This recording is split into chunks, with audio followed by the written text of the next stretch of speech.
Tell you what, practice, we had practice this morning. It was better this week. Guess we won a game plus.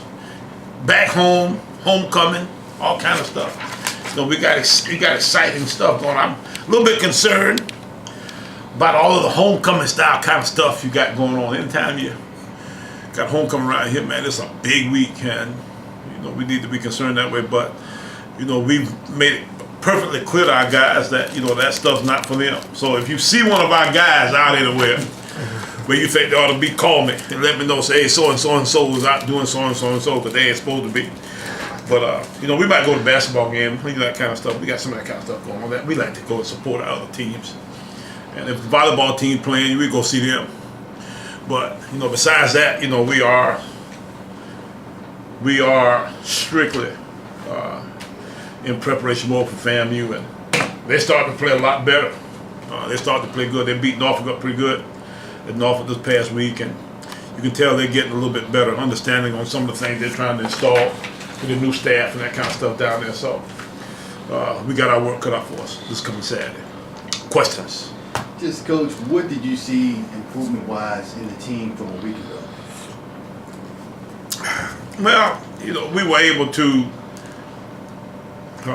run the football this week, whereas last week we had a hard time rushing the football. We, I think, gained somewhere in the neighborhood of between 400 and 450 yards this past weekend. So, there was success there to be had. We found success overall in our offense game, and then defensively. If you take that touchdown away that we gave up on offense, we had them shut down to 3 points, and we gave up one big play in the entire game. We gave up a deep ball to one of their kids, made a heck of a play, a nice throw and catch, and we let the guy get behind us, but at the same time, that was about the entire amount of their overall success against us in the second half. I don't know if they hardly got a first down. I think they got a first down maybe a time or two. Almost everything else was in our favor. So I thought our guys played good overall, and we had a chance to probably be more dominating, but we didn't quite do some of the things we still got to work on in the short yardage goal line game.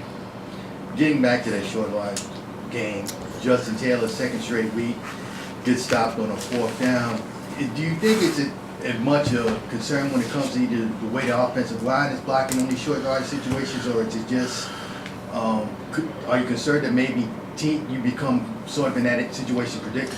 Well, I don't know if we become predictable or not, but you see, and that's the in vogue thing now. To go for them fourth downs. We feel good enough about our defense that if the ball is somewhere close to score zone, we generally will try to go for it. It's one of those kind of situations though where we don't quite block the right guy. We just keep having little things come loose, and it's almost like an old leaking boat. That's kind of got some weak spots on it. Every time we fix one spot, it seems like another little leak breaks out. But we continue to patch. We're going to eventually get them all fixed. Hopefully by the time we get to this Saturday, we'll have a good, solid short yardage goal line plan together in a way where we can have people be confident in the fact that we're going to get a 4th and 1, or 4th and 2. Concerned that you're able to have games like this against teams you're supposed to be, as compared to the teams like Bethune and Coastal, where when you get to those critical moments, it doesn't go the same way? Well, of course, there's always concern that you have beat some of the better teams on your schedule. But now, we're close. We're not far enough away to say that it's, a big separation and a big separation team that way. A break here, something happened there. You got situations in both cases where, we're close enough that we know we're not far away. And the goal is to get all over the hump that way against one of the better teams. And that's what our mission is right now, to continue to get a little bit better each day, so that when we do get to the next big challenge of that sort, that we are successful the next time. We keep working at it. What's it going to take to go your way to be able to get that at-large berth?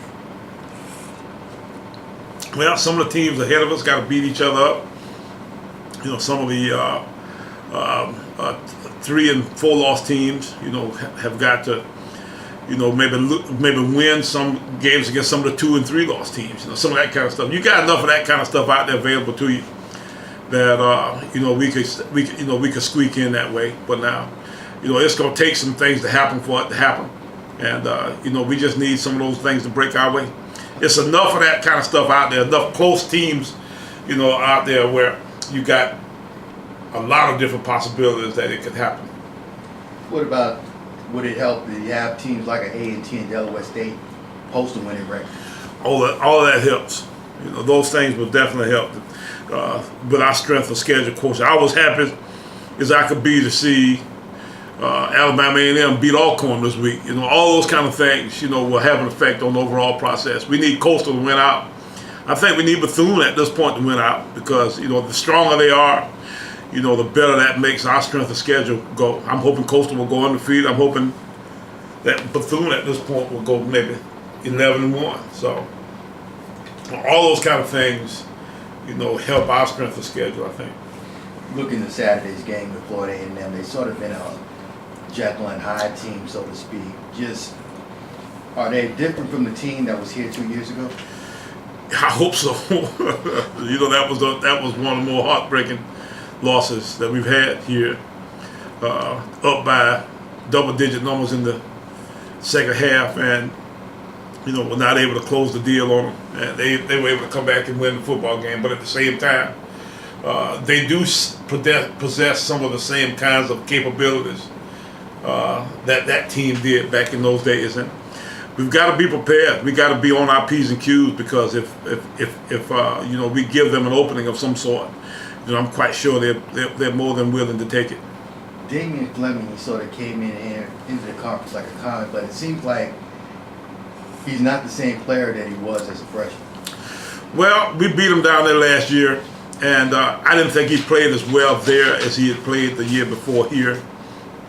At the same time, you see flashes, and you're always concerned that those guys could take off and get to going, in a way where they can give you some real issues. There's always that possibility out there. So, that concerns us, but at the same time, we think we are better than we were then. We think we are better physically than we were then. I can remember the fact that we were, awfully broken up the last couple of years toward that time of the year, and we seem to be health-wise better. We seem to have been deeper from the beginning, which has allowed us to continue to play better overall because we hadn't gotten down so deep in our depth chart.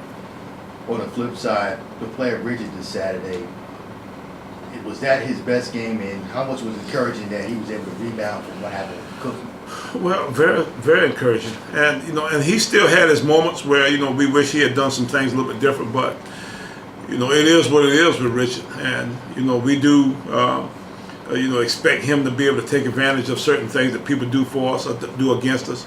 We find some run for him from time to time. We find some throw game. I think we've got to continue to, just to kind of work to see if we can get him a little bit better each day. Where does the running back situation stand with all the injuries? Yeah, well, Justin was a little banged up this morning, but he practiced. Dondre Lewis-Freeman looked like he might be the healthiest of the bunch. Chuck Brown works on him this morning. Dondre Brown didn't practice at all. Devin Ware, who was our fullback kind of guy, got hurt in pregame down at the Savannah game, and at that point, we thought we could still be able to use him a little bit, but after he got in there and went to try to do some things, it didn't work out for him, so we ended up pulling him for the rest of the game. But we're thinking that he'll be back for the game, but at the same time, that is a concern.